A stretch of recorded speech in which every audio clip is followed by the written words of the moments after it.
Hello മക്കളെ, ഇപ്പോൾ ജാനുവരി ഏകദേശം പകുതി ആവാറായി. ഈ വളരെ ചുരുങ്ങിയ ദിവസങ്ങൾ മാത്രമേ പരീക്ഷയ്ക്കുള്ളൂ. ഏകദേശം ഒരു 100 ദിവസം നിങ്ങൾ കണക്കാക്കിയാൽ മതി. അപ്പോൾ നിങ്ങൾ നന്നായിട്ട് പഠിച്ചിട്ടുണ്ടെങ്കിൽ ഒരു ഫൈൻ ട്യൂണിങ്ങിൻ്റെ സമയമാണ്. പരീക്ഷകൾ നിങ്ങൾ ധാരാളം എഴുതണം. അതേപോലെ തന്നെ എല്ലാ ദിവസവും ഒരു പരീക്ഷയെങ്കിലും എഴുതുക. അപ്പോൾ ഒരു 100 പരീക്ഷയെങ്കിലും നിങ്ങൾക്ക് ഇതിനു മുമ്പ് ചെയ്യാൻ പറ്റും. 100 തവണ നിങ്ങൾ ചെയ്ത ഒരു കാര്യം തീർച്ചയായിട്ടും 101ാമത് തവണ നിങ്ങൾ അവിടെ എക്സാമിനേഷൻ ഹാളിൽ പോയിട്ട് ചെയ്യുമ്പോൾ നിങ്ങൾക്ക് ഏറ്റവും നന്നായിട്ട് ചെയ്യാൻ പറ്റും. ഏറ്റവും നല്ല റാങ്കിലേക്ക് എത്താൻ പറ്റും.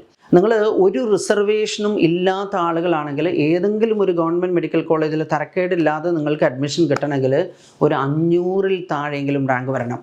അതുപോലെ എന്തെങ്കിലും റിസർവേഷൻ ഉള്ളവരാണെങ്കിൽ നിങ്ങളൊരു 1000-ൽ താഴെയെങ്കിലും സ്റ്റേറ്റ് റാങ്ക്, അതുപോലെ ഓൾ ഇന്ത്യ റാങ്ക് നിങ്ങൾക്കൊരു 10,000-ൽ താഴെയെങ്കിലും വരുത്താനുള്ള ഒരു പരിപാടി നിങ്ങൾക്കുണ്ടാവണം.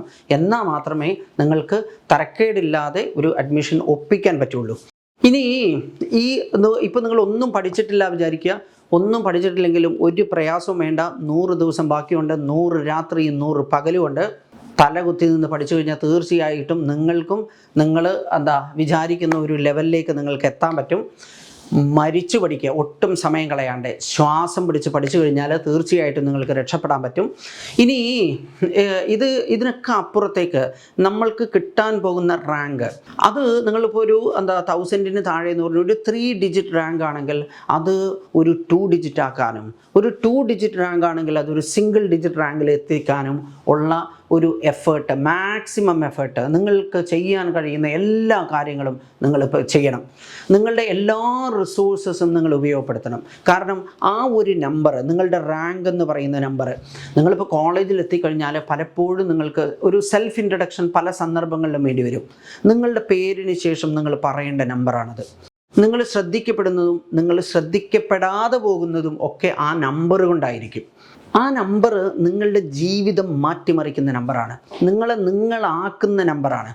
അതായത് ആ നമ്പർ കാണുന്ന സമയത്ത് നിങ്ങൾക്ക് സന്തോഷം വരണം. നമ്മൾ ഒരുപാട് കാര്യങ്ങൾക്ക് നമ്മൾ പാസ്വേഡ് യൂസ് ചെയ്യുന്ന 900 പാസ്വേഡ് നമ്മളിപ്പോൾ ഉപയോഗിക്കുന്നുണ്ട്. പലപ്പോഴും നമ്മളത് മറന്നു പോകുന്നുണ്ട്, നമ്മൾ റീസെറ്റ് ചെയ്യുന്നുണ്ട്. ഇതെല്ലാം ആൽഫ ന്യൂമറിക് ക്യാരക്ടേഴ്സാണ്. ഇതിനകത്ത് ഈ റാങ്കാണ് ഇനിയിപ്പോൾ നിങ്ങളുടെ ലൈഫിൽ ഉപയോഗിക്കുന്ന പാസ്വേഡിലൊക്കെ ന്യൂമറിക് ക്യാരക്ടേഴ്സ് ഈ നമ്പറാവും. ആ നമ്പറാണ് നിങ്ങളുടെ ഭാഗ്യ നമ്പർ. അപ്പോൾ അത് ബ്യൂട്ടിഫുൾ ആക്കാൻ, അത് നന്നാക്കാൻ, അത് ഇമ്പ്രൂവ് ചെയ്യാൻ നിങ്ങളെക്കൊണ്ട് കഴിയുന്ന എല്ലാ കാര്യങ്ങളും നിങ്ങൾ ചെയ്യേണ്ടതാണ്. നിങ്ങളുടെ എല്ലാ കഴിവുകളും നിങ്ങൾ പുറത്തെടുക്കേണ്ട സമയമാണിത്. നിങ്ങളുടെ ലൈഫിൽ നിങ്ങൾ ഏറ്റവും കൂടുതൽ എഫേർട്ട് എടുക്കേണ്ട സമയമാണിത്. അപ്പോൾ ഒട്ടും സമയം കളയാതെ, ആരെയും കാത്തിരിക്കാതെ നിങ്ങളെക്കൊണ്ട് കഴിയുന്നതെല്ലാം നിങ്ങൾ ഈ സമയത്ത് ചെയ്യണം. Thank you.